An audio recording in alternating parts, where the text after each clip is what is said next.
অন্নপূর্ণা যোজনায় মহিলাদের পাশে দাঁড়াতে প্রতিশ্রুতিবদ্ধ বিজেপি সরকার। সেই প্রতিশ্রুতি পূরণে ধনধান্য অডিটোরিয়াম থেকে বড় ঘোষণা মুখ্যমন্ত্রী শুভেন্দু অধিকারীর। অন্নপূর্ণা যোজনায় বরাদ্দ বাড়াতে চলেছে রাজ্য সরকার। 36,000 কোটি থেকে বরাদ্দ বেড়ে হতে চলেছে 48,000 কোটি। এদিন মুখ্যমন্ত্রী শুভেন্দু অধিকারী বলেন, 1,45,00,000 অনুমোদন দেয়া হয়েছে, আরো 14 লক্ষের যাচাই পর্ব চলছে, উপভোক্তার সংখ্যা বাড়বে।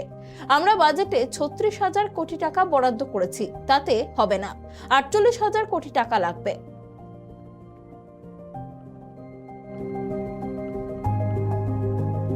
অন্নপূর্ণা যোজনা আমাদের কমিটমেন্ট।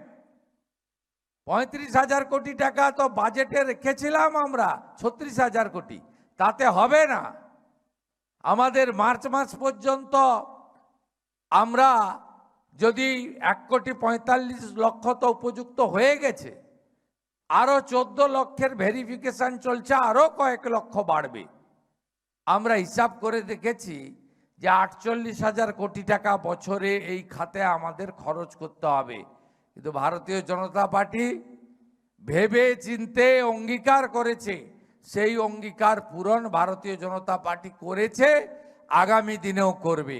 আপনারা বিশ্বাস ভরসা আমাদের উপরে রাখুন।